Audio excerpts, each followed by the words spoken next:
मैं आप सभी का भगवत गीता के इस 51वें सेशन में हार्दिक स्वागत करता हूँ।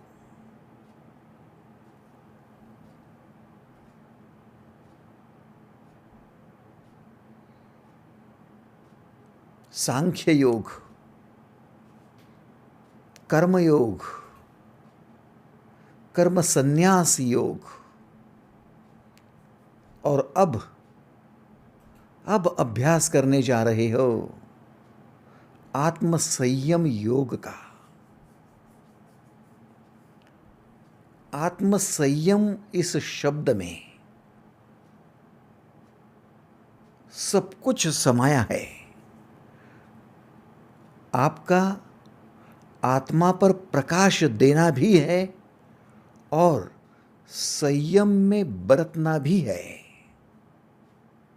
क्योंकि हम जानते हैं हमारा संयम कम होने पर पेशेंस कम हो जाता है। पेशेंस कम होने पर हम व्याकुल हो जाते हैं, हम उतावल हो जाते हैं, परेशान रहते हैं, अशांत हो जाते हैं। हमारा संयम कम होने पर हमसे अनहोनियां घटनी शुरू हो जाती है।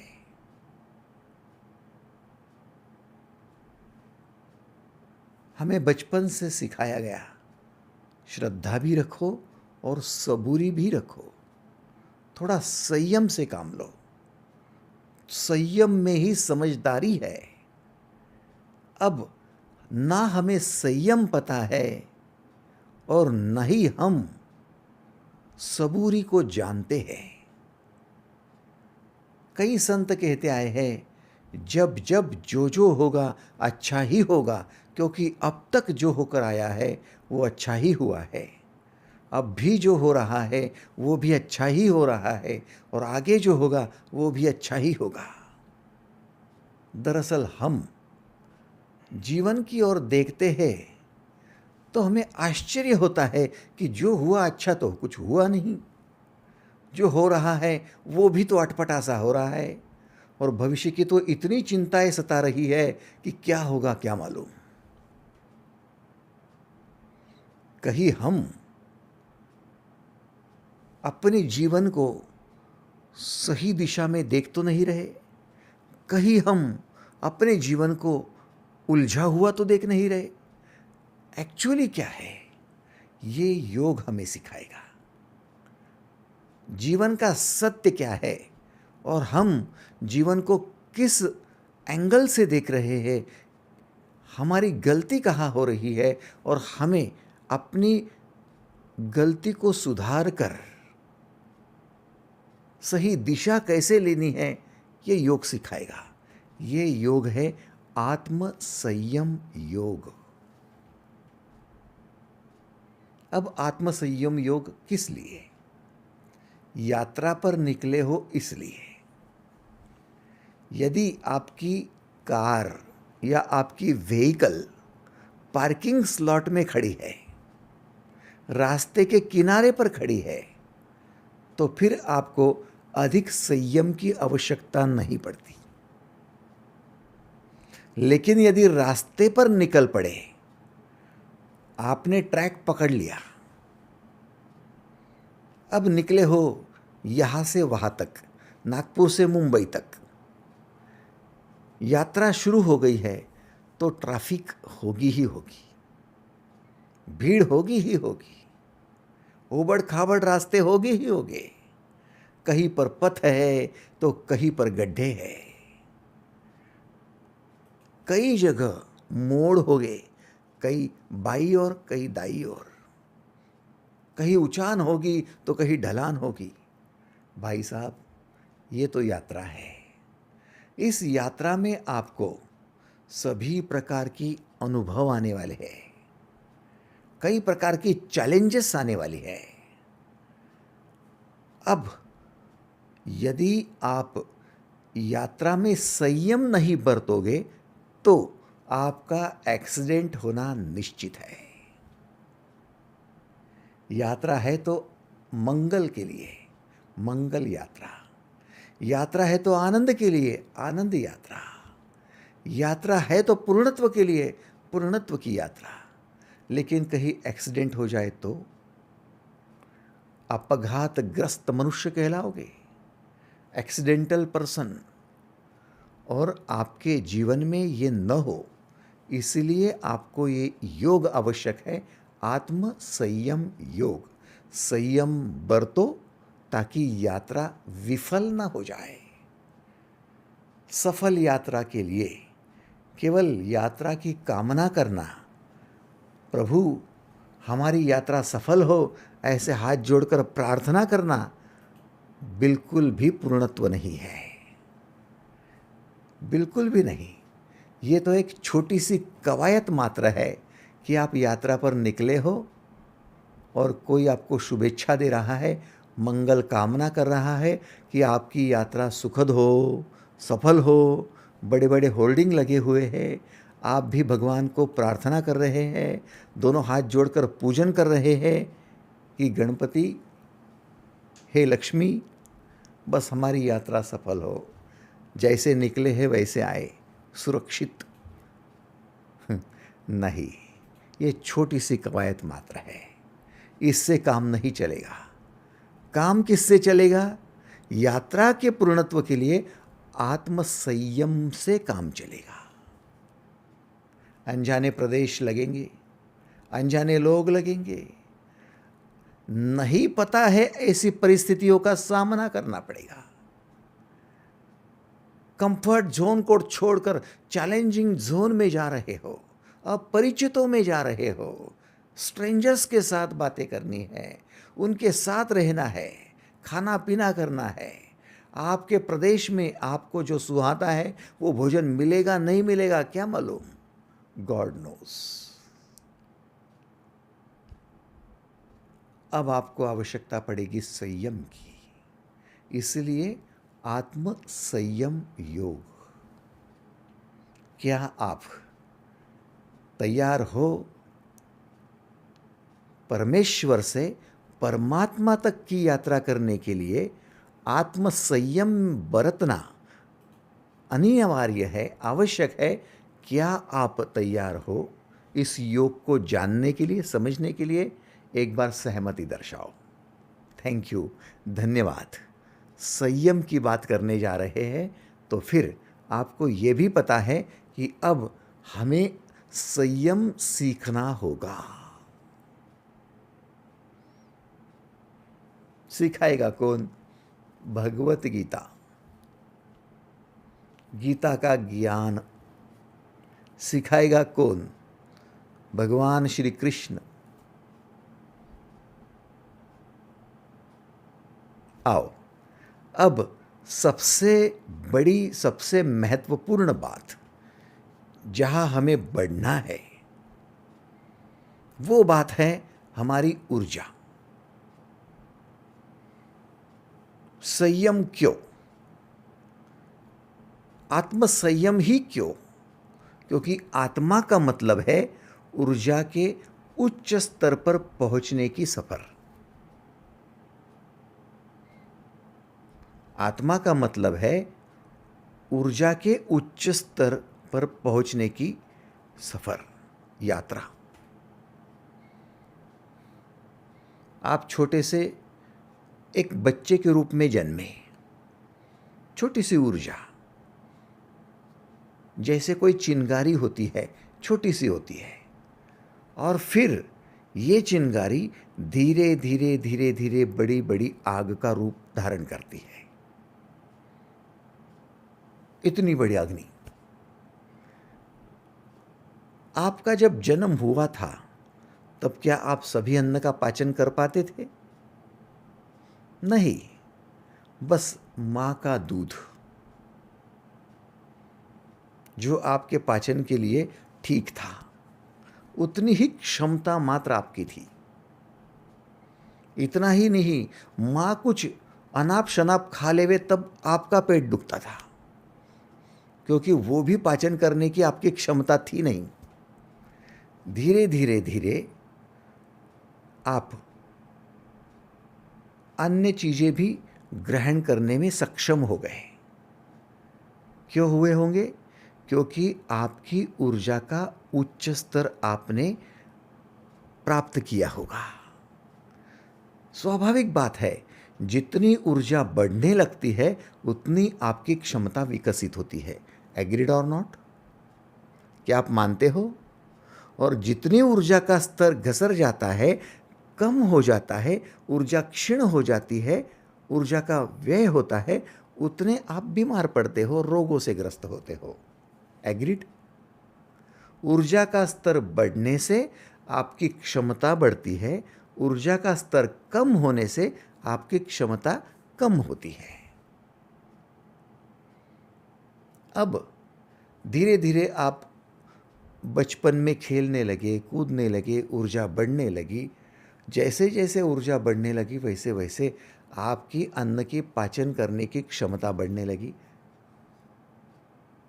आप बड़े हो गए, अब फास्ट फूड भी खा सकते हो, जंक फूड भी खा सकते हो, प्रिजर्वेटिव खा सकते हो। अब आप जो हमेशा नहीं खाते वो भी अन्न खा लेते हो। कभी स्वीट खाते हो, कभी नमकीन खाते हो, कभी तीखा खाते हो, कभी मसाले का खाते हो। आप कहते हो मैं सब पचा लेता हूँ, मैं बड़ा सक्षम हूँ, क्योंकि ऊर्जा का स्तर बढ़ा है। फिर धीरे धीरे आपका उम्र बढ़ने लगती है और क्षमता कम होने लगती है, बुढ़ापा आता है, अब पाचन नहीं होता, अब वो क्षमता नहीं रही। क्यों? क्योंकि ऊर्जा का मात्रा कम हो गई है। तो सारा खेल भाई साहब ऊर्जा का है। सारा खेल ऊर्जा का है। ऊर्जा बढ़ती है तो क्षमता बढ़ती है। अब केवल अन्न के पाचन की क्षमता नहीं बढ़ती, काम करने की क्षमता भी बढ़ती है। दुख को पचाने की भी क्षमता बढ़ती है। अड़चने, विघ्न, बाधाओं का सामना करने की भी क्षमता बढ़ती है। विपरीतता, प्रतिकूलता, इन सबको दो हाथ करने की क्षमता भी बढ़ती है। जितनी ऊर्जा की मात्रा बढ़ती जाए उतनी आप सभी परिस्थितियों में, सभी हालातों में अपने आप को मजबूती से खड़ा करने की क्षमता प्राप्त करते हो। इसे कहते विकास। और जैसे जैसे ऊर्जा क्षीण होने लगती है वैसे वैसे फिर आप अन्न तो नहीं पचा पाते, आप प्रतिकूलता को भी नहीं सहन कर पाते। अब सहन नहीं होता, ये आपके शब्द है, आप सहन नहीं होता। अब ताकत नहीं रही, अब बोझ नहीं उठा सकते, अब काम नहीं कर सकते, अब उनके साथ संबंध नहीं रख सकते। इसका मतलब आप क्षीण हो गए हो, आपकी ताकत कम पड़ रही है, आपकी क्षमता कम हो गई है। और जितनी क्षमता कम होती है उतना आनंद भी कम होता है, उतना उत्साह भी कम हो जाता है, उतना चैतन्य भी कम हो जाता है। इसलिए बुढ़ापे में चैतन्य कहाँ, बुढ़ापे में उत्साह कहाँ। ये तो जैसे मान लो कि मृत्यु की राह देख रहे हैं कि अब सामने जैसे शमशान ही है।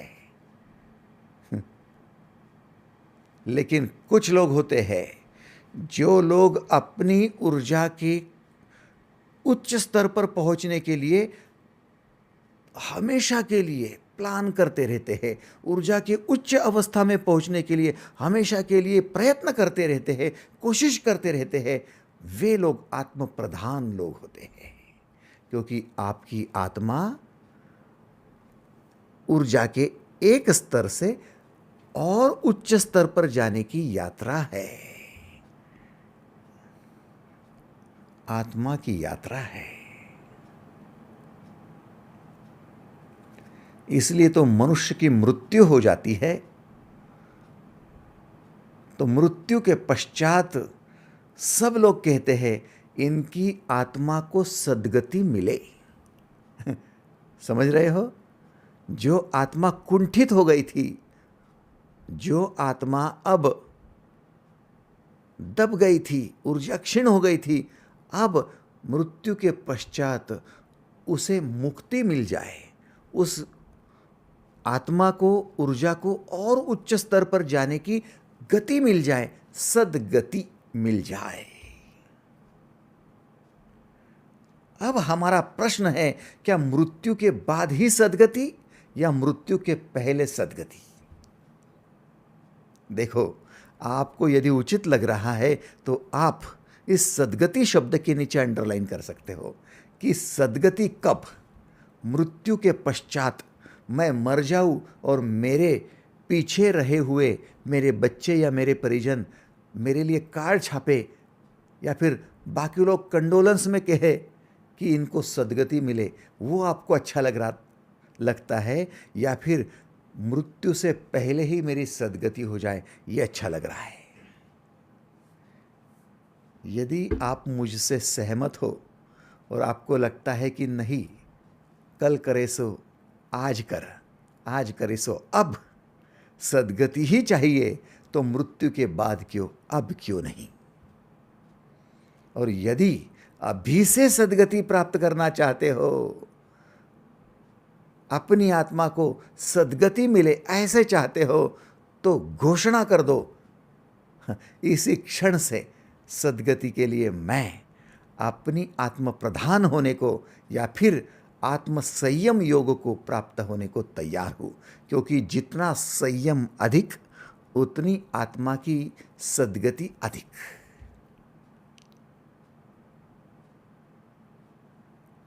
आत्म संयम योग से आत्म प्रधान होगे और आत्म प्रधान होने से आत्मावान होगे,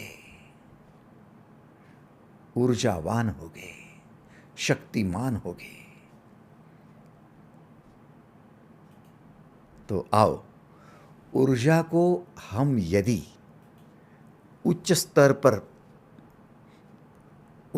पर देखना चाहते हैं, हम यदि अपनी ऊर्जा के उच्च स्तर पर पहुंचना चाहते हैं, तो हमें चाहिए ऊर्जा के बारे में बात करें।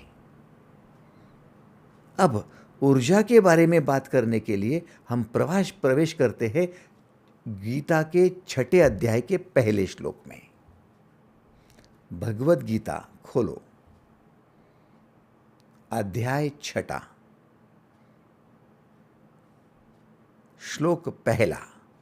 अनाश्रितः कर्मफलम कार्यम कर्म करोति यः स सन्यासी च योगी च न निरग्निर्न चाक्रियः।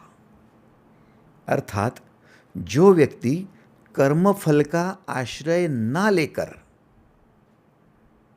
कर्मफल का आश्रय न लेकर कर्तव्य कर्म करते रहता है, कर्मफल का आश्रय न लेकर कर्तव्य कर्म करते रहता है, वह सन्यासी तथा योगी है, केवल अग्नि तथा क्रियाओं का त्याग करने वाला नहीं। अब हम चलते हैं योग की ओर। योगी क्या है और योग क्या है?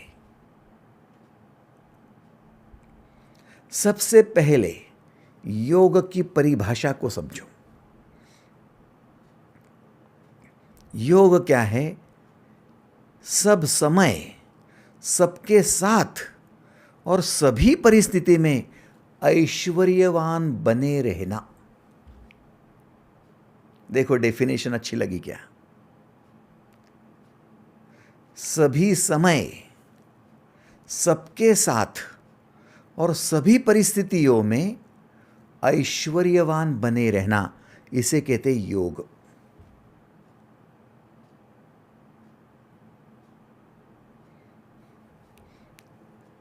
ऐश्वर्य, सबसे पहले तो ऐश्वर्य क्या है? आप जब तक सृजन कर रहे हो, जब तक क्रिएटिव हो, तब तक ऐश्वर्य है। आप जब तक सेवा कर रहे हो, तब तक ऐश्वर्य है। आप जब तक साधनारत हो, साधना कर रहे हो, तब तक ऐश्वर्य है। एग्रीड? आपका ऐश्वर्य कब तक? जब तक सृजन, सेवा और साधना है तब तक।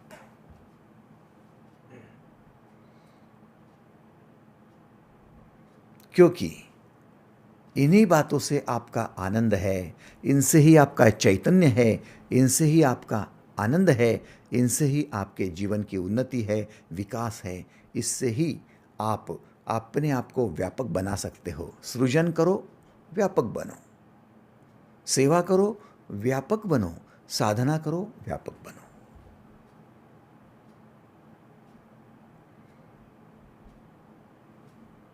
अब क्या आप केवल बचपन में ही सृजन करोगे?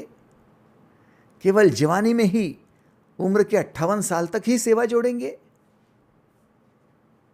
क्या बुढ़ापे में ही साधना करोगे?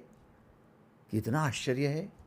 हमने तो अपने जीवन को बांट लिया कि बचपन में सृजन करो, क्रिएशन करो, जवानी में सेवा करो, बुढ़ापे में साधना करो। हम यहां पर चूक गए, यहां पर चूक गए। हमें सभी समय, बचपन हो, जवानी हो या बुढ़ापा हो, हमें सृजन करते रहना होगा। यदि योग साधना चाहते हो तो बाल योगी बनो, बचपन में भी करो, युवावस्था में भी योगी बनो और बुढ़ापे में भी योगी ही रहो।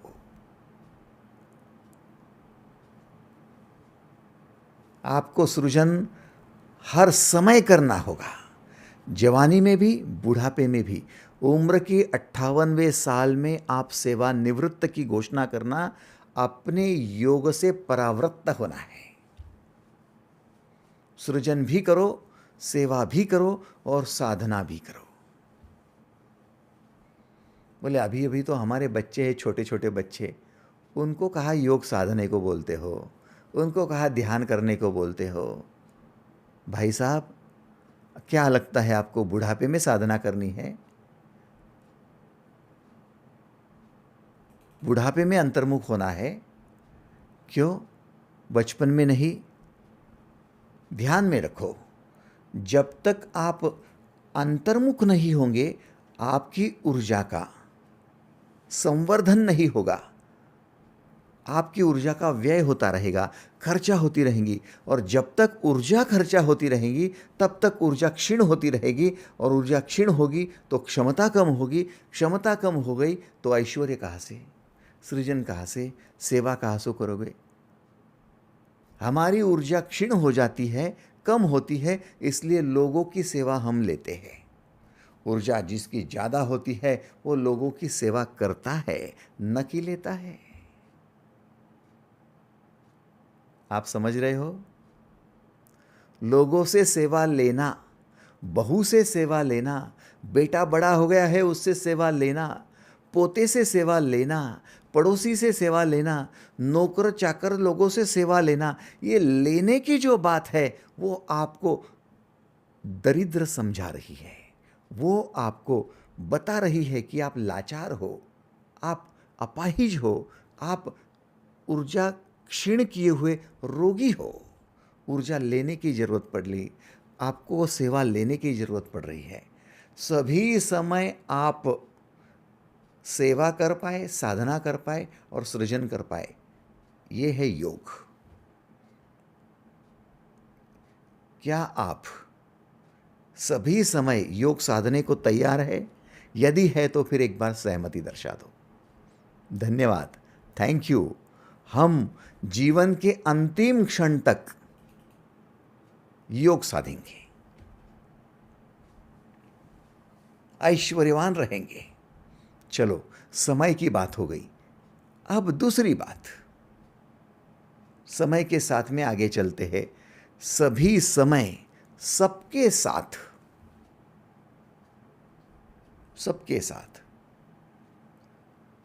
समय में बचपन आया, जवानी आई, बुढ़ापा आया। समय में सुबह आई, दोपहर आई, शाम आई। सुबह भी साधना होगी, दोपहर भी होगी, शाम को भी होगी। उसे त्रिकाल संध्या कहा जाता है। ऐसा नहीं कि सुबह मैंने 2 मिनट ध्यान कर लिया और मेरा काम हो गया। नहीं, सुबह भी ऊर्जा का संधान करने के लिए समय दे रहा हूँ, दोपहर में भी दे रहा हूँ थोड़ा, शाम को भी दे रहा हूँ। त्रिकाल संध्या हो रही, सुबह 6 बजे, दोपहर 12 बजे, शाम को 6 बजे। तीनों काल संधि काल है, जिस समय सुषुम्ना नाड़ी चलती है। ईड़ा और पिंगला 40-40 मिनट तक चलती है। आपकी दाहिनी नथुनी 40 मिनट तक श्वास भरती है, बाई नथुनी 40 मिनट तक श्वास भरती है, और सुषुम्ना आपकी दोनों नथुनियाँ केवल सुबह 10 मिनट, दोपहर 10 मिनट और शाम को 10 मिनट, 3 बार। रात्रि को भी वैसे 10 मिनट होती है 12 बजे, लेकिन रात्रि को सोए रहते हो तो कम से कम 3 बार संध्या करो, 10-10-10, 3 मिनट की, 3 बार त्रिकाल संध्या।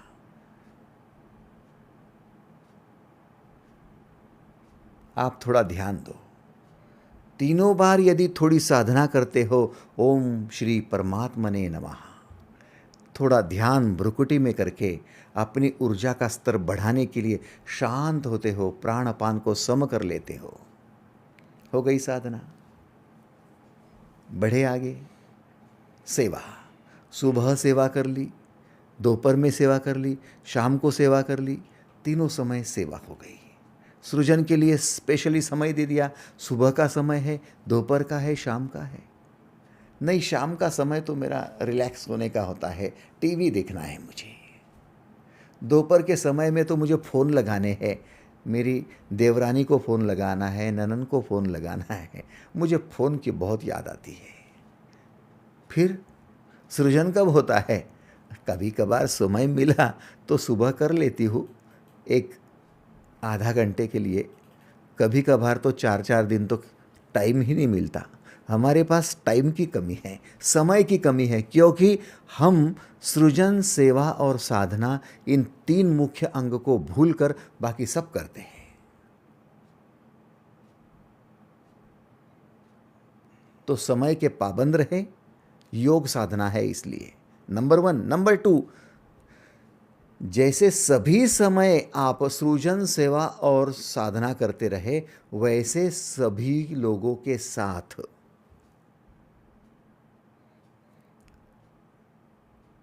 आपके जीवन में कुछ लोग आपका भला सोचने वाले हैं, कुछ लोग बुरा सोचने वाले हैं, कुछ लोग आपको मान सम्मान देने वाले हैं, कुछ लोग अपमानित करने वाले हैं, कुछ लोग आपके हित चिंतक है तो कुछ लोग आपके हित शत्रु है, कुछ लोग आपको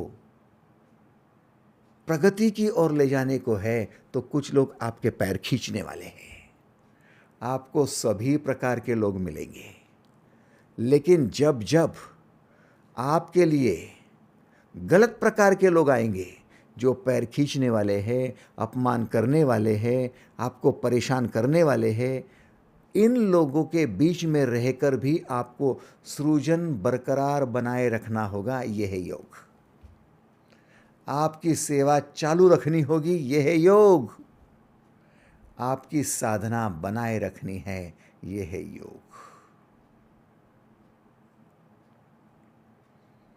सुबह उठती हूँ तो सांस का मुंह देखती हूँ, और फिर क्या मेरी साधना होगी? ये क्या बात हो गई? शाम को घर पे आता हूँ लौटकर, तो वो पत्नी की अनबन शुरू हो जाती है, उसका झगड़ा शुरू हो जाता है, उसकी कटकट शुरू हो जाती है, और फिर कहाँ से मैं साधना करूँगा? नहीं, सभी लोगों के साथ। आप समझ रहे हो? उन्नति आपको करनी है, ऊर्जा की उच्च स्तर पर आपको पहुंचना है। लोग तो सब प्रकार के मिलेंगे ही मिलेंगे, आप एक हो और आपके सानिध्य में अनेक है।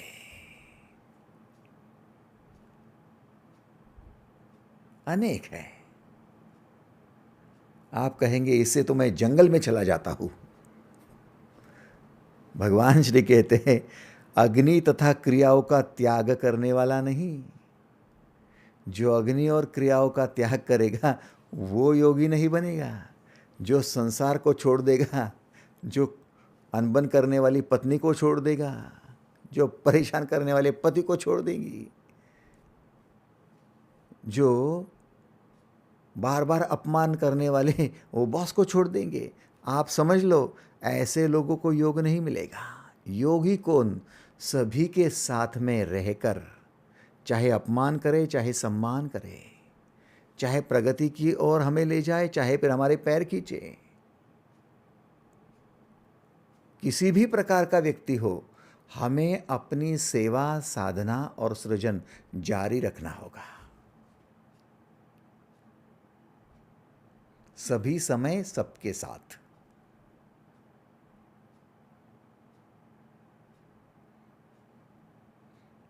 बोले आपने तो कह दिया कि सबके साथ में रहना है तो सबके जैसा करेंगे।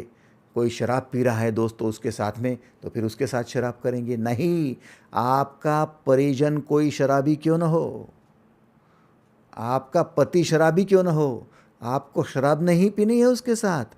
आपको उसके साथ रहकर अपना सृजन नहीं छोड़ना है, अपनी सेवा नहीं छोड़नी है, अपनी साधना नहीं छोड़नी। अपना ऐश्वर्य मत छोड़ो। गुलाब के फूल को यदि आप फूलदानी में सजाएंगे तब भी गुलाब गुलाब ही रहेगा, और उसको कचरे के किसी डिब्बे पर डाल देंगे, डस्टबिन पर रख देंगे, तब भी वो गुलाब ही रहेगा। उसी प्रकार से किसी भी किस्म का व्यक्ति आपके सानिध्य में हो, अच्छा हो या बुरा हो, शांत हो या अशांत हो, प्रामाणिक हो या दुष्ट हो, आपको अपनी खुद की क्वालिटी, जिसे आप सृजन, सेवा और साधना कहते हो, इस ऐश्वर्य को बनाए रखना होगा। देखो कैसे संयम की ओर जा रहे हैं। हम अपने आप की निर्मिति कर रहे हैं। हम अपेक्षा नहीं कर रहे कि मेरे सानिध्य में मेरी बहू ऐसी हो, मेरा बेटा ऐसा हो, मेरा पति ऐसा हो, मेरा पड़ोसी ऐसा हो, मेरा कलीग्स ऐसा हो। कुछ लेना देना नहीं है। आपको क्या करना है वो मतलब का है, और आप कैसे बर्ताव करने वाले हो वो मतलब का है। आप उंगली मत दिखाओ इधर उधर इधर उधर, उससे काम नहीं जमेगा। उल्टे आपका संयम कम हो जाएगा। कितनी महत्वपूर्ण बात है देखो। सबके साथ, अच्छे या बुरे सबके साथ, शांत या अशांत सबके साथ, आपको संयम से सृजन, सेवा, साधना शुरू रखनी है। कितने लोग तैयार हैं? हाथ ऊपर करो। थैंक यू, धन्यवाद, थैंक यू, थैंक यू। आप कहेंगे जबरन हमसे कंसेंट ले रहे हैं, लेकिन जबरन नहीं भाई साहब, दीदी, ये आपके कल्याण का मार्ग है। पहले ही कहा था, थोड़ा सा अटपटा सा है, लेकिन एक बार संयमित हो गए ना, तो आपके जैसा सम्राट कोई ढूंढने से नहीं मिलेगा, आपके जैसे सम्राज्ञी कोई ढूंढने से नहीं मिलेगी।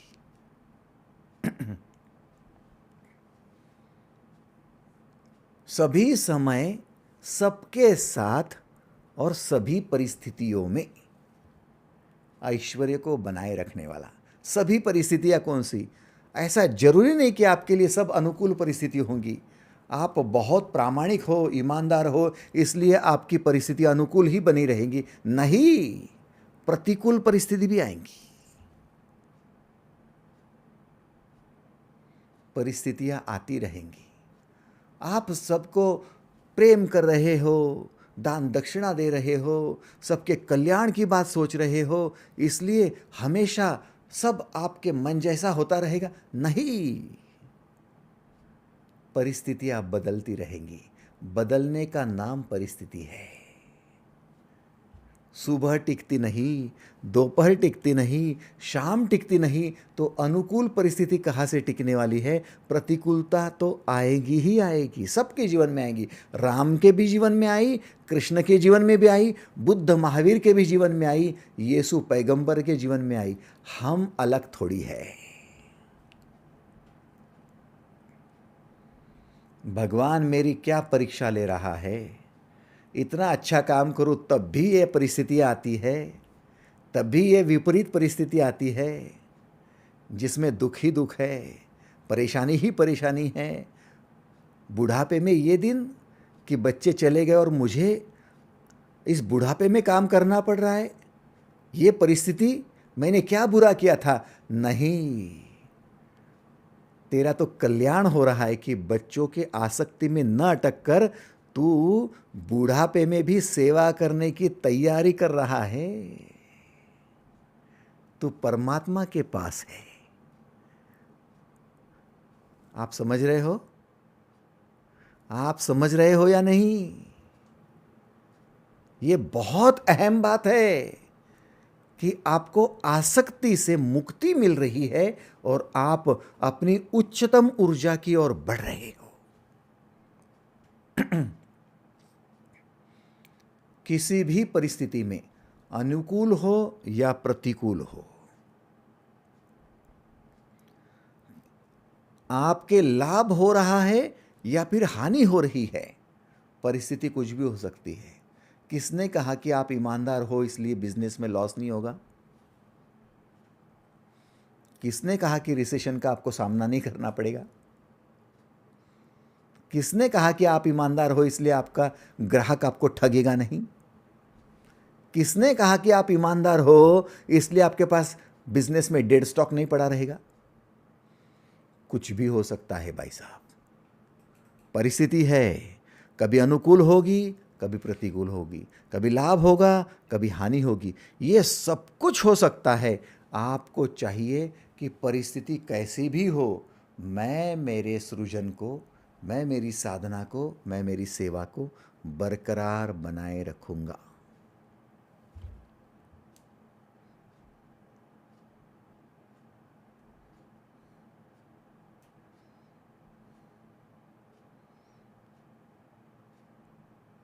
कड़ी धूप से निकलकर छाव में आ गए। अच्छा लगता है। अब लगता है कि ये छाव ही बने रहे। नहीं, यदि केवल छाव में बैठे रहोगे तो धूप में काम नहीं होगा। और धूप में जाने से यदि आप डरोगे तो फिर आपके कर्तव्य कर्म कहाँ जाएंगे? सूरज जब गर्मी करे तब बरसन की आस। परिस्थितियां बदलते रहेगी, धूप आएगी, कड़ी परीक्षा के दिन आएंगे। उस समय विचलित हो गए, उस समय में संयम छोड़ दिया, उस समय में दुखी हो गए, तो फिर आपके जीवन में जब अनुकूलता आएंगी तब भी दुखी ही रहेंगे, क्योंकि दुख पालने की आदत जो आपने लगा ली है। आप कहते हैं ना, ये आदमी बड़ा सैडिस्ट है, अच्छे दिन आए फिर भी दुखी है। चलो ठीक है, समझता है कि उन पर बुरे दिन थे तब वे दुखी था। अरे भाई, दुख पालने की आदत इसको हो गई है और लंबे समय तक, सालों साल ये दुख को पालता पालता पालता अब ये दुखी ही रहने लगा। इसके लिए अनुकूलता आई फिर भी दुखी है। क्या ऐसे लोग आपने देखे नहीं? इन लोगों के पास एक चीज की कम है, संयम की कमी है। इसलिए जब अनुकूलता हो तब सृजन करो, मामूली बात है। अनुकूल है सब कुछ, सेवा कर रहे हो, मामूली बात है। अनुकूलता में साधना कर रहे हो, बड़ी मामूली बात है। फिर प्रतिकूलता में साधना करके दिखाओ। युद्ध की भूमि में गीता बोल, गीता समझा कर बताओ या सुनकर बताओ। युद्ध की भूमि है, 2 मिनट में लाशों का ढेर पड़ने वाला है। सब कुछ आप पर बंदूकें लेकर, तीर कमान लेकर खड़े हैं, तान कर खड़े हैं। अब आप गिरे या वो गिरे पता नहीं है, सामने शमशान है, बस पहुंचाना ही है। शव में तब्दील होना है। ऐसी परिस्थिति में गीता सुनाकर बताओ या फिर सुनकर बताओ। विपरीत परिस्थिति में आप साधना करके बताओ, विपरीत परिस्थिति में सेवा करके बताओ, सृजन करके बताओ। फिर कहेंगे कि आप कुछ हो। कुछ हो माने आप सक्षम हो। सक्षम हो माने आप ताकतवर हो। क्यों? क्योंकि ऊर्जा का स्तर बढ़ा है। इसे कहते आत्मावान व्यक्ति, उसे कहते योगी।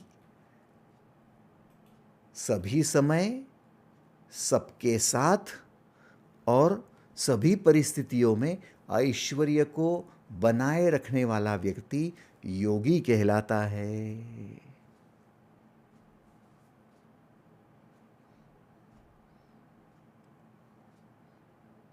अब आपसे आखिरी सहमति चाहूंगा।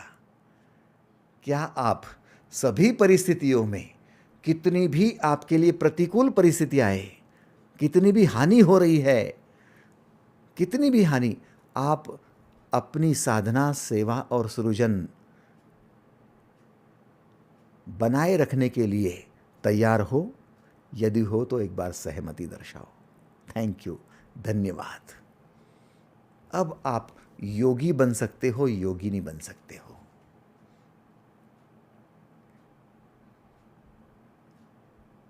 अब सभी समय, सभी के साथ और सभी परिस्थितियों में योग कौन साधता है?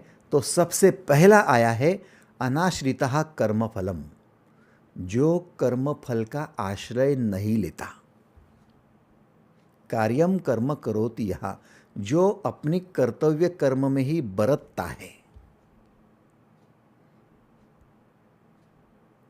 चलो, आपके लिए सबसे पहला क्लू दे दिया, सबसे पहला आपको मार्ग बता दिया कि आपका ध्यान कहाँ है। आपके कर्म की क्वालिटी में है या आपके कर्म के रिजल्ट में है? कर्म तो कर रहे हो, ऑफिस के काम कर रहे हो, बिजनेस का काम संभाल रहे हो, परिवार में कार्य कर रहे हो, समाज में काम कर रहे हो। जहाँ कहाँ भी आप कर्म कर रहे हो, उस कर्म करते हुए आपका ध्यान कहाँ पर है? आपने ध्यान कहाँ रखा है? फोकस कहाँ है? बोले मेरा फोकस तो कर्म के फल पर है, रिजल्ट पर है कि रिजल्ट क्या आएगा। मैं परिवार के लिए कर रही हूँ तो मुझे मान मिलेगा या नहीं, सम्मान मिलेगा या नहीं। मैं काम कर रहा हूँ ऑफिस में तो मुझे तनख्वाह बढ़ाकर मिलेगी या नहीं, प्रमोशन मिलेगा कि नहीं।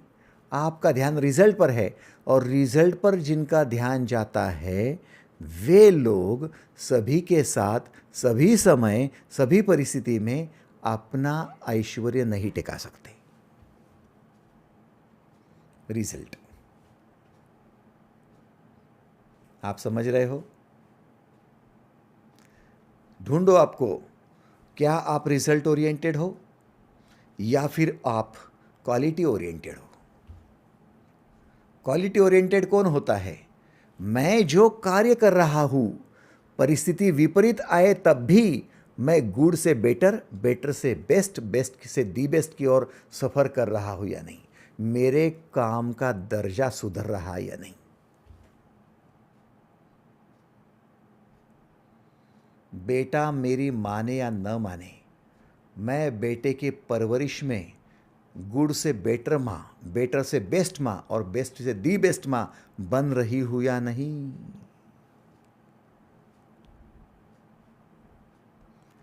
मेरा बेटा मेरी तो मानता ही नहीं है, जा मैं भी उसकी मां नहीं। ऐलान कर दिया मैंने। क्या हुआ? आपने रिजल्ट देखा सिर्फ कि बेटा आपकी मानता है या नहीं मानता।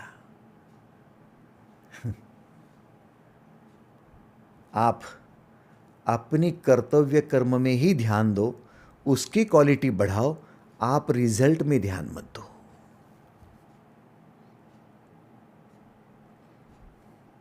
रिजल्ट में मत ध्यान दो। कई परीक्षाओं से आपको गुजरना होगा भाई साहब, परीक्षा बनी रहेगी। एक बच्चे ने माँ से पूछा, माँ ये चौखट के पास में ये मिट्टी का घड़ा रखा हुआ है, इस घड़े को सब लोग आते प्रणाम करते हैं, सब लोग आकर उसको नमस्कार करते हैं, आप मुझे भी कहती हो कि इसको प्रणाम करो, नमस्कार करो, ऐसा क्यों हो रहा है माँ? ये तो है तो मिट्टी का घड़ा। माँ ने उस बच्चे को अपने पास बिठाया और माँ समझाने लगी, बेटा ये वही मिट्टी जो रास्ते पर पड़ी थी कहीं किनारे पर, लोग उसे पैरों तले रुंधवाते थे, उस पर कूड़ा कचरा डालते थे, कुछ लोग रास्ते से आने जाने वाले थूकते थे। उस मिट्टी की कोई अहमियत नहीं थी। एक कुम्हार ने उस मिट्टी को इकट्ठा किया, आजू बाजू का कचरा साफ करके उस मिट्टी को लाया। लाने के बाद में उसको छलनी पर छाना।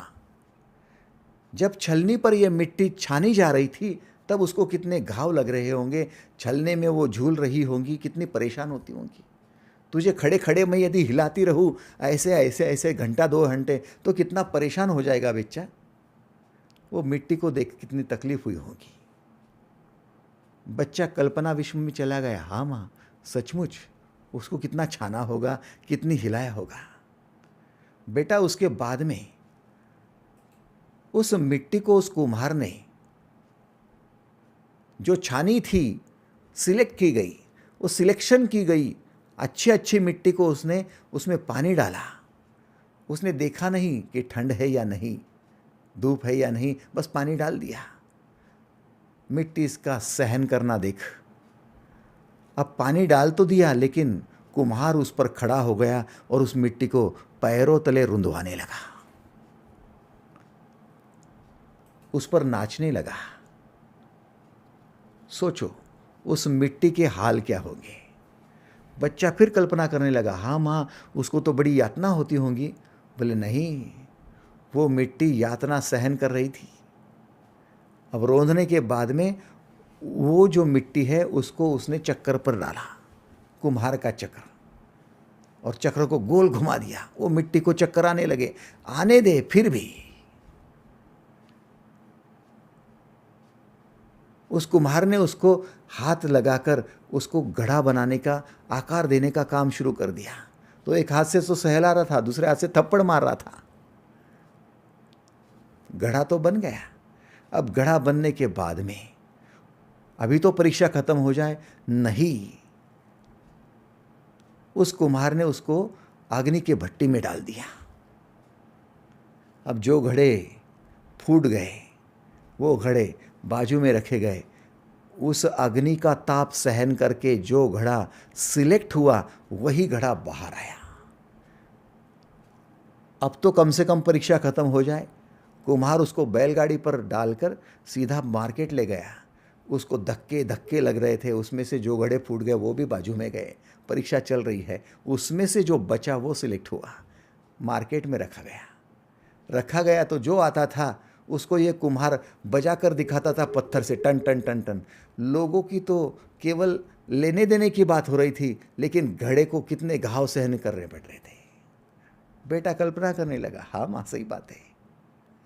उसमें से भी जो घड़ा पसंद आया वो उस ग्राहक ने लिया तो तोलमोल हो रहा था। इसकी कीमत क्या है, 2 रुपये है, पौने 2 रुपये दे देना, 1.5 रुपया दे देना।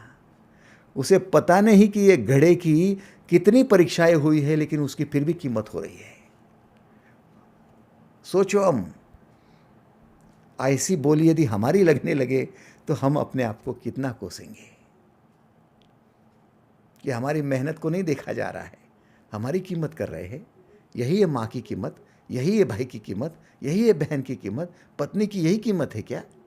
ये हमारे बोल है।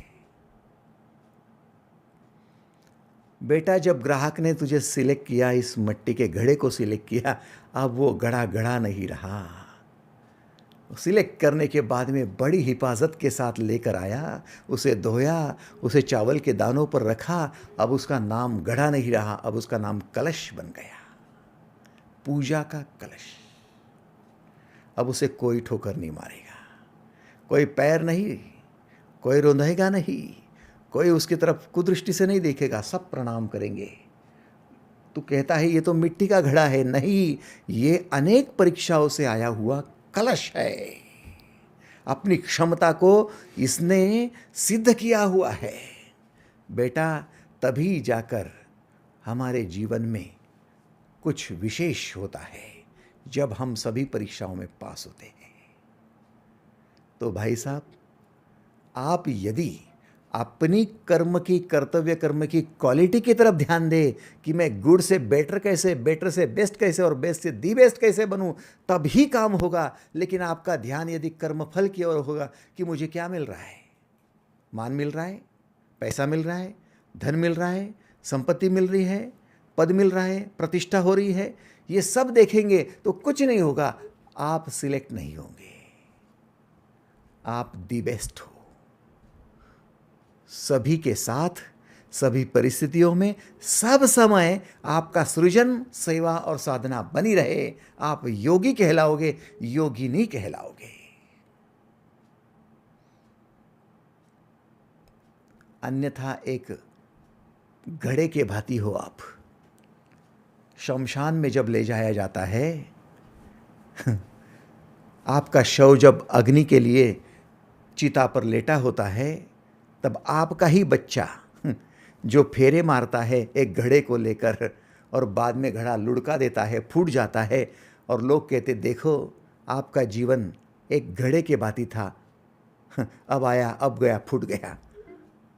लेकिन आप कलश बने ही कहा।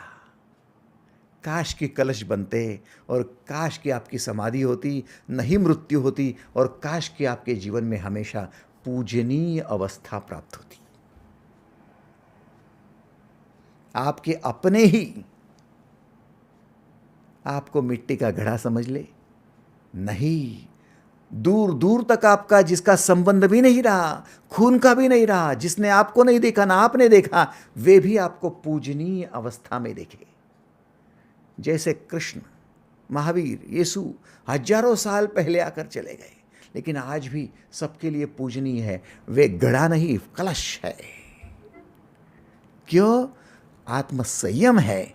सभी के साथ, सभी समय में और सब परिस्थिति में उन्होंने सृजन नहीं छोड़ा, सेवा नहीं छोड़ी, नहीं उन्होंने अपनी साधना छोड़ी है। उनका ध्यान कर्म की फल में नहीं था, मुझे क्या मिल रहा है, क्या बेनिफिट हो रहा है, कोई फायदा तोटा नहीं था, लाभ हानि नहीं थी। बस हमारी काम की क्वालिटी, कर्तव्य की क्वालिटी गुड से बेटर, बेटर से बेस्ट, बेस्ट से दी बेस्ट कैसी होती जाए, उसे कहते योगी। समझ रहे हो? योगी।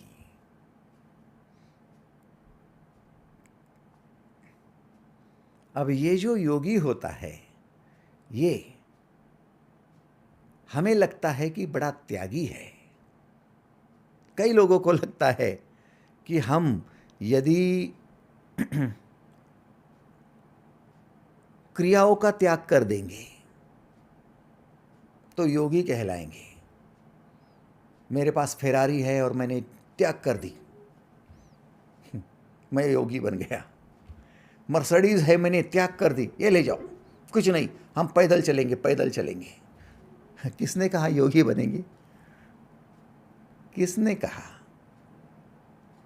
आप कहेंगे मैंने मकान छोड़ दिया, द्रव्य छोड़ दिया, धन छोड़ दिया, पत्नी छोड़ दी, बच्चे छोड़ दिए, मैं योगी हूं। अरे बाबा, कृष्ण कहते हैं केवल अग्नि और क्रियाओं का त्याग करने वाला योगी नहीं बनेगा। क्योंकि उनको छोड़कर तेरा सृजन हो रहा है क्या? नहीं, उन्हीं की याद आ रही है। सारी सारी रातें तेरी याद सताए। जो कर्म करता है, कर्तव्य करता है, उसको रात को नींद के समय याद नहीं आती है, क्योंकि दिन में कर्म पूर्ण कर लिए हैं।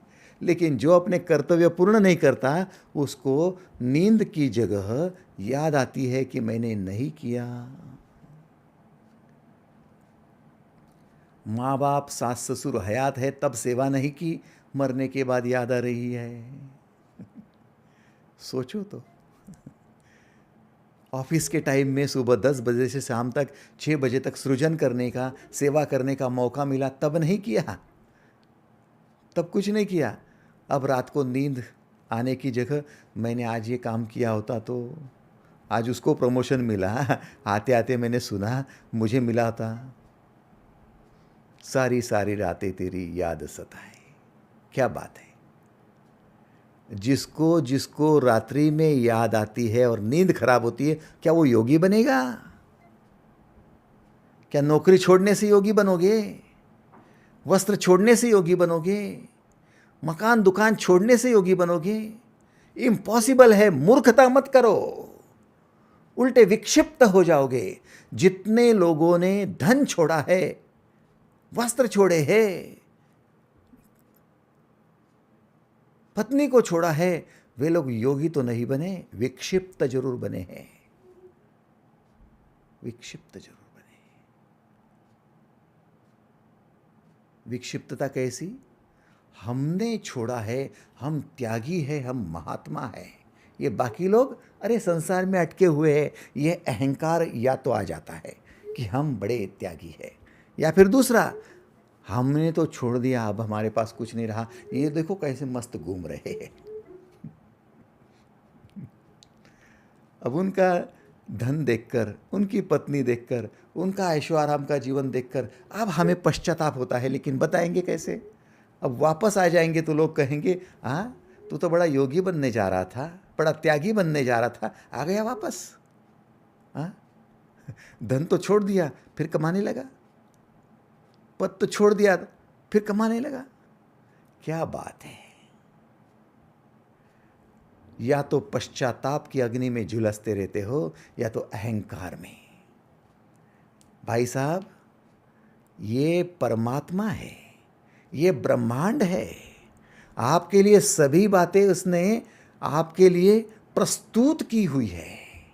जो जो आपके सामने, आपकी पत्नी आपके कल्याण के लिए प्रस्तुति है, आपका पति आपके लिए प्रस्तुत किया गया, आपके बच्चे, आपकी बहू आपके लिए प्रस्तुत है, आपका मकान दुकान गाड़ी घोड़ा सब कुछ प्रस्तुत किया है। चलो ये ले लो, बदले में एक ही चीज़ दो, आपका सृजन, आपकी सेवा और आपकी साधना, बाकी कुछ मत दो। परमात्मा की और कोई अपेक्षा नहीं आपसे, सब ले लो। इतना चाहिए, उससे ज़्यादा धन ले लो, लेकिन सृजन मत छोड़ना। तू यदि सृजन नहीं छोड़ेगा तो मैं इससे ज़्यादा धन दे दूंगा, इससे बड़ा मकान दे दूंगा, तू छोड़ना मत बस।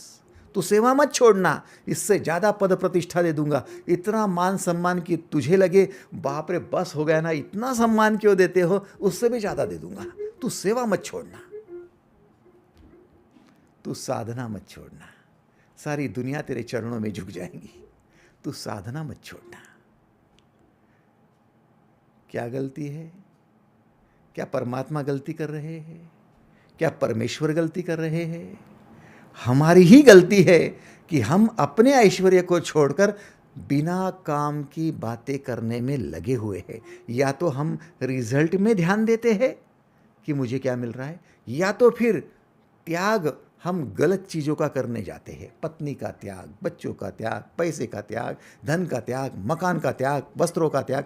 मूर्खता मत करो, ये कोई त्याग नहीं, ये विक्षिप्तता बढ़ाने वाली चीज़ें हैं, या फिर अहंकार बढ़ाने वाली है।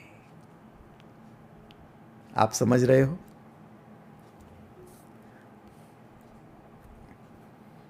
चलो एक प्रयोग की खातिर करके देखो। आपके पास जितना धन है उसमें से 25%, केवल 25% आप धन किसी और को दे दो, दे दो। अब आपको या तो अहंकार होगा, 8 दिन तक अपनी खुद की परीक्षा लेना, या तो अहंकार होगा कि मैंने दिया है, ये नहीं दे सकते, अरे ये तो 2 छदाम नहीं दे सकते, 2 कौड़ी नहीं दे सकते, मैंने देखो 25% दे दिया। या तो अहंकार आ जाएगा, या तो फिर मैंने फालतू दिया, नहीं देता तो अच्छा होता, आज मेरे पास रहता। मैंने दिया फिर भी तो उसको कीमत नहीं है, मैं दे दिया फिर भी तो वो मानता नहीं मुझे, मैंने फालतू दे दिया, वो मेरा नाम भी नहीं लेता है, मैंने दे दिया। या तो पश्चाताप करोगे। एग्रीड? 8 दिन तक अपनी अवस्था को देखो। लेकिन क्यों इस परेशानी में, उलझन में पड़ रहे हो? ये कोई देने की बात नहीं है, ये कोई त्याग करने की बात नहीं है। आपको त्याग करना है तो किसका करना है? त्याग क्या होता है? आओ 6ठे अध्याय के दूसरे श्लोक में जाको। सही त्याग क्या होता है? यदि गलत त्याग से बचना है तो सही त्याग क्या होगा? यम संन्यासमिति प्राहुर योगम तम विद्धि पांडव नह्य संन्यस्त संकल्पो योगी भवति कश्चन। अर्थात संन्यास और योग एक ही है,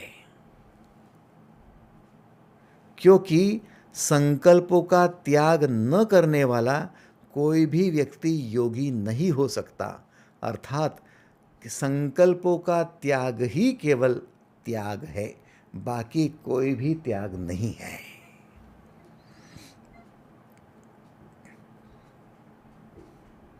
संपूर्ण ब्रह्मांड में यदि कोई योगी होगा तो वो योगी है सभी समय, सबके साथ, सभी परिस्थितियों में सेवा, सृजन और साधना करने वाला, वो है योगी। त्यागी कौन है? त्यागी केवल वो है जिसने अपने सर्व संकल्पों का त्याग कर दिया है। नहीं वस्त्रों का, नहीं दुकान मकान का, नहीं पत्नी बच्चों का, जिसने संकल्पों का त्याग कर दिया है। अब मेरा कोई संकल्प नहीं रहा। क्या होता है संकल्प? संकल्प आपको परेशान करता है, क्योंकि आपके संकल्प आपके बंधन का मुख्य कारण हो जाते हैं। मैं संकल्प से बंधा हूं भीष्म पितामह, मैं संकल्पों से बंधा हूं कर्ण, मैं संकल्पों से बंधा हूं द्रोणाचार्य, मैं संकल्पों से बंधा हूं कृपाचार्य। जो जो लोग संकल्पित होते हैं वे लोग उतना करने के लिए ही केवल अपने आप को उलझा देते हो, उसमें आपको डाल देते हो, लेकिन संकल्पों की वजह से आपके अन्य कर्तव्य कर्मों का क्या? Question mark.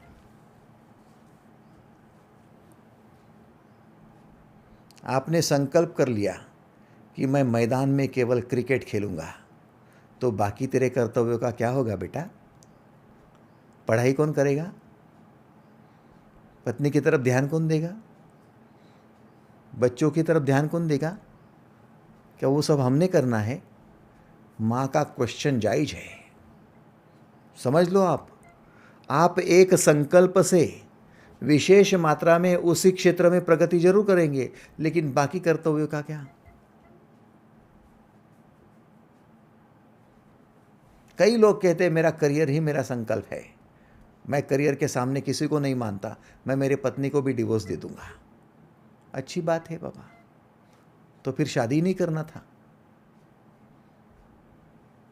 मेरे करियर के सामने मैं किसी को नहीं मानूंगी, और मेरी सास, मेरे ससुर जिस शहर में रहते हैं वहाँ मेरे करियर के लिए बिल्कुल मौका नहीं है, इसलिए मैं छोड़कर जा रही हूँ। मेरा पति आए तो आए, ना आए तो ना आए, मैं तो मेरे करियर के लिए जा रही हूँ मेट्रो सिटी में। तेरे बाकी कर्तव्य का क्या होगा? जहाँ जहाँ संकल्प मात्र है वहाँ वहाँ सपने भी साथ में हैं। जहाँ संकल्प है वहाँ सपने हैं, जहाँ संकल्प है वहाँ पर संकुचितता है, और जहाँ संकल्प है वहाँ एटीट्यूड है।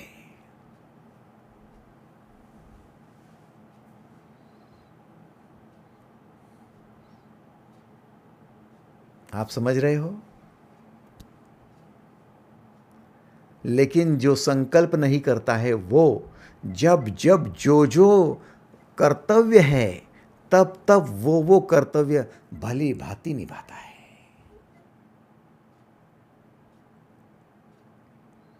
आपने केवल भोजन का ही संकल्प कर लिया तो आपकी नींद का क्या होगा? आपकी एक्सरसाइज का क्या होगा? बोले नहीं, मैंने नींद का भी संकल्प किया है और एक्सरसाइज का भी संकल्प किया है और भोजन का भी संकल्प किया है, तो तीन तीन बातों के संकल्प की जरूरत ही नहीं है। तीन तीन कर्तव्य कर्म है, सब निभा। संकल्पों की क्या आवश्यकता है? जब जब जिस जिसकी आवश्यकता होगी तब तब वो कर लेंगे। उसके लिए संकल्प क्या करना है? आप समझ रहे हो? आपको यदि कर्तव्य कर्म में बरतना है तो फिर संकल्प करने की जरूरत नहीं है। आपके कर्तव्य कर्मों की याद ही आपका संकल्प हो जाता है। मेरे लिए जो जो कर्तव्य है वो सही समय पर मैं पूर्ण करते रहूँगा, करते रहूँगी। यही मेरे लिए धर्म है। हम जब संकल्पों में अटक जाते हैं तब हमें बस दूसरे कर्तव्य दिखते ही नहीं हैं। कुछ लोग वर्कोहोलिक होते हैं क्योंकि संकल्प होता है उनका, और फिर बाकी लोग परेशान हो जाते हैं।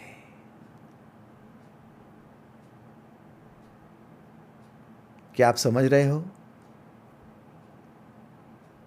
आपने संकल्प कर लिया कि मैं 50 करोड़ रुपया इकट्ठा करूंगा, तब तक चैन की नींद नहीं लूंगा, तब तक मैं काम ही करते रहूंगा। अब ये 50 करोड़ रुपए का संकल्प क्या आप करके अपनी माँ को, अपनी पत्नी को शांति से बैठकर बातें कर पाओगे? क्या उनके लिए थोड़ा सा आप गुड टाइम दे पाओगे, फैमिली टाइम दे पाओगे? आपका ये संकल्प बार बार उन्हीं विचारों में ले जाएगा, उन्हीं बातों में आप बरतते रहोगे, उनसे ही संबंधित कार्य करते रहोगे। फिर बाकी के कर्तव्यों का क्या? लेकिन जो व्यक्ति अपने कर्तव्य कर्म में ध्यान देता है, उसे संकल्प करने की जरूरत नहीं। मैं मेरा दी बेस्ट देते रहूँगा, मेरी क्षमता का पूरा उपयोग करते रहूँगा, मेरी शक्ति का पूरा उपयोग करते रहूँगा। आपकी शक्ति का उपयोग होता जाए और सभी समय, सभी जगह, सबके साथ, सभी परिस्थितियों में आप शांति से, आनंद से, प्रसन्नता से कार्य करते रहेंगे। किसने कहा कि 50 करोड़ होने पर ही आप शांति से जीवन जी पाओगे? 50 करोड़ पर ही आनंदित हो पाएंगे? किसने कहा? लेकिन आप कर्तव्य कर्म निभाते निभाते 50 करोड़ नहीं, 500 करोड़ भी आ गए तो फर्क नहीं पड़ेगा, क्योंकि संकल्पों के आप त्यागी हो और कर्तव्य कर्म के आप धनी हो। आप समझ रहे हो?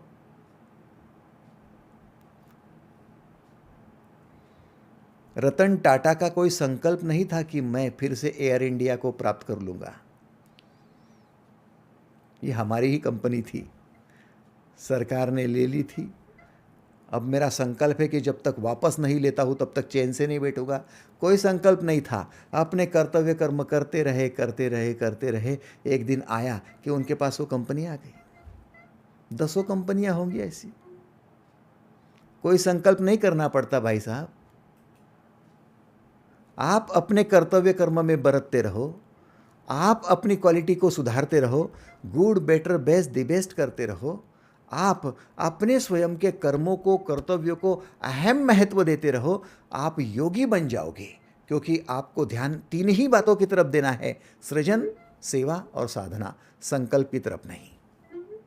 जिनकी सृजन बहुत अच्छे से हो रहा है, सृजन रुकने मत दो, सेवा रुकने मत दो, साधना रुकने मत दो। आपको संकल्पों की क्या जरूरत है?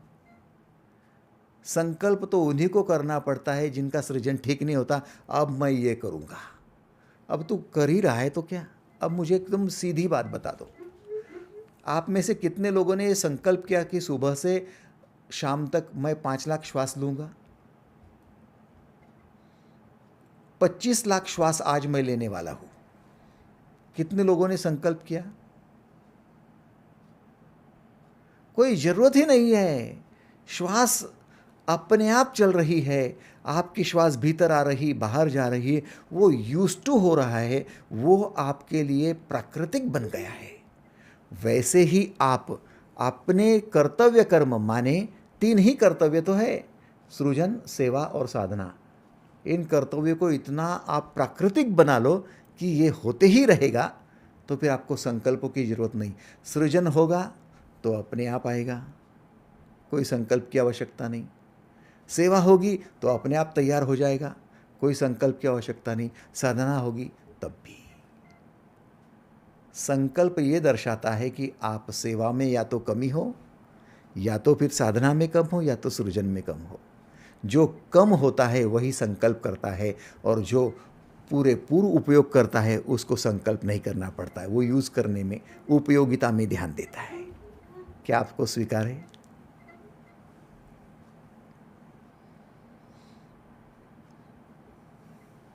कितनी सीधी बात है। आपके पास ऊर्जा है, पूरा उपयोग करो, सृजन करो, सेवा करो, साधना करो। क्या संकल्प करना है?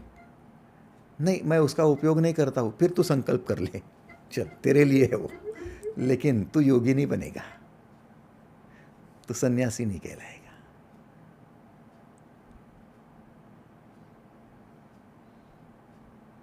यदि ये बात सही समझ में आ गई होगी तो आज आप एक प्रण कर सकते हो, मैं सृजन, सेवा और साधना सभी समय, सबके साथ और सभी परिस्थितियों में बरकरार बनाए रखूंगा। बस ये अपने आप को वचन दे दो।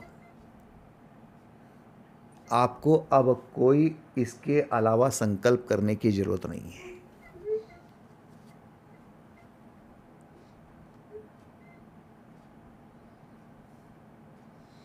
क्योंकि आपके कर्तव्य कर्म भी आपको समझ गए। कैसे भी समय आए, कैसे भी परिस्थिति आए, आपके सृजन चलते रहेंगे, सेवा चलती रहेंगी। संकल्प क्या रहा? क्या संकल्प की जरूरत है कि मैं 5 बंगले कमा लूंगा? क्या संकल्प की जरूरत है कि मैं 25 करोड़ कमा लूंगा? कोई जरूरत नहीं। स्वीकार है? धन्यवाद। Thank you, thank you, thank you. आज के लिए बस इतना ही। धन्यवाद।